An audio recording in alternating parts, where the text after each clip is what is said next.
Yes, I hope you all are doing well. And all the papers that you are appearing for might be going splendid.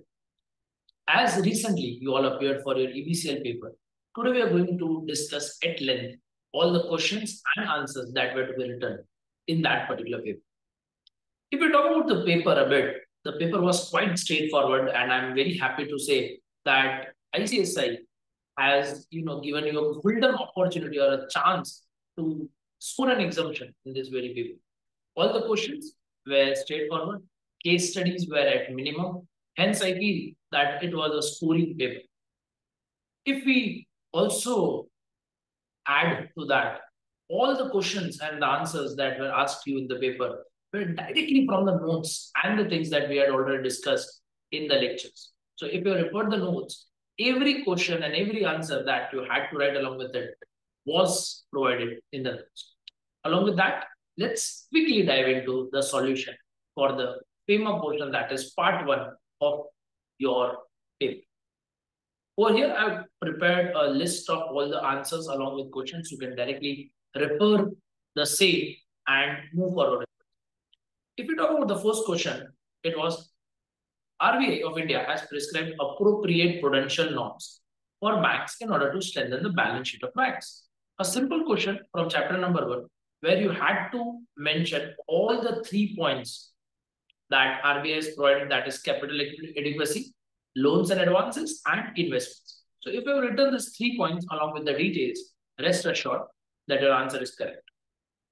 Moving forward, the second question was, elaborate briefly the prerequisites for compounding under Foreign Exchange Management Act. A simple question from chapter number 3, where they have asked prerequisites for compounding. There were basically 3 points along with that, where you had to mention that a contravention committed by a person within 3 years from the date on which a civil contravention was committed by him cannot be compounded, whereas if you come after a period of 3 years or you bring a similar offense after a period of 3 years, then it will be considered as first offense. Second point was contravention relating to transactions where proper approvals were required. You had to take proper approvals before compounding.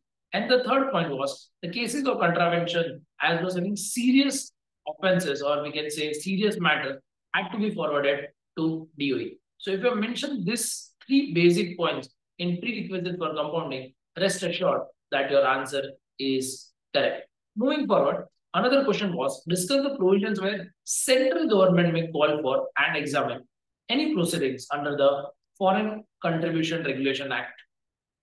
Now, this particular question was a bit tricky. It was a bit, what we can say is cornered from a particular chapter of FCRA, where you had to mention section 32 of FCRA, where it is written that central government may, either on its own motion or on application for revision by the person registered under this act, can call for and examine the records or the proceedings under this act. Where central government will not revise the order, where already 1 year has elapsed, or you have preferred an appeal along with that. If you have not done so, if you have not preferred an appeal or 1 year has not lapsed, said any party may apply, or central government may on its own motion even revise the same. So if this is what you have written, your answer is perfectly correct. Moving forward to the next question, that was, explain the provision regarding to setting up of unit under section 15 of SEZ. Again, a very simple question from SEZ. You had to mention section 15. Again, if you remember, we had prepared a small chart for the same. That first you submit proposal to Development Commissioner submits the proposal to Approval Committee, where Approval Committee would either accept, that is approve, modify, or reject the proposal. So this is what answer that you had to write in setting unit for SEZ. Moving forward with the next part, we had 2 options, that is question 2 and question 2A. If you first talk about question 2, the first question was that you had to mention all the terms and conditions for overseas direct investment by a proprietary concern or unregistered partnership firm.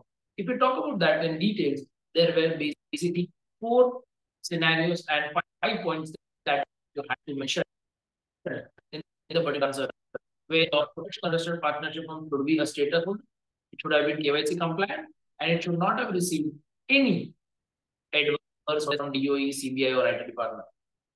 Along with that, you had to mention that proprietary concern or partnership firm had to have a proven track record of exports outstanding not more than or not exceeding 10% of the average export realization of preceding 3 years, as well as also had to mention that your proprietorship firm or partnership or registered partnership could invest an amount that is not exceeding 10% of average of last 3 years export realization or 200% of the net owned funds of the proprietary concern, whichever is lower. Moving forward with the next and a very simple question, that is you had to write about what do you mean by liberalization remittance scheme. So my friends, you had to just mention all the 3 points that were given as introduction to LRS, where you need to mention that 2,50,000 limit has been set per financial year. This limit is set under capital and current account transaction. You can use 2,50,000 for capital or current account transaction or combination. People who are included in the schemes were individuals and co-parsers or corporates, partnership firms, HUFs and trusts were not included in this. If there was a minor, a guardian can sign Form 82, means minor can also avail the benefit of 2,50,000. If you have written this much, your answer is perfectly correct, not to worry about that. Then the next question was, in which manner external commercial borrowing proceeds are permitted to be parked? So there were basically two options available to you to park your ECB proceeds. One was to park it abroad and the other one was to park it domestically. If we talk about parking ECB abroad, you had three options. You can submit in a deposit or certificate of deposit. You can invest it in treasury bills, or you can deposit in foreign branches or subsidiaries of Indian bank. If we talk about domestically, then you could have invested it in term deposit for a maximum period of 12 months. So this is what was the answer that you had to mention in parking of ECB proceeds. If we move forward to the very simple another question that was asking about mandatory documents that were required to be submitted for export and import of goods into India. So if you have written this, mandatory documents for exports were bill of lading, invoice cum packing list, as well as bill of export. And if we talk about import, it was bill of lading, commercial invoice cum packing list, and bill of entry. Additionally, if there were any additional documents, the authority could certainly ask for the same. So this was the answer that you had to write when we talk about mandatory documents of export and import. Moving forward, the next question is core investment company. So basically, they were asking you the definition from NBFC chapter, simple question where you had to define the definition of core investment company. It says that it holds not less than 90% of total asset in form of investment in equity, preference, debt, or loan in group companies. Second, out of the total asset, at least 60% of the asset should be equity, or it should be such instruments that are compulsory convertible into equity within 10 years. It does not trade or it does not do speculative trading in shares of group companies, rather only makes a block sale. It does not carry out any other financial activity except investment in bank, money market instruments, government securities, etc. Asset size is 100 crore above, and it also accepts public fund. These were the simple 6 points that you had to mention in definition of core investment company. Moving forward, you had an alternative to question 2, that is question 2A, where in the first question, 4 definitions were asked. Simple definition of automatic route, government route, portfolio investment, as well as portfolio investor. Automatic route means a route where you do not require the permission of RBI. Government route, where you require the permission of RBI. The definition of portfolio investment, as well as definition of foreign portfolio investor, where a foreign portfolio investor means the person who is registered in accordance with the provisions of SEBI Foreign Portfolio Investor Regulation 2019 and amended from time to time.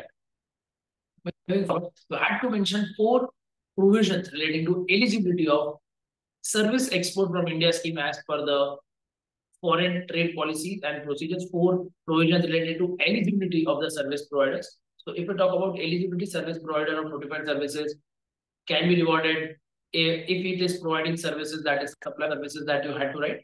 Then you also ought to mention the minimum net free foreign exchange earnings, that is $15,000, and if you are an individual, it was $10,000.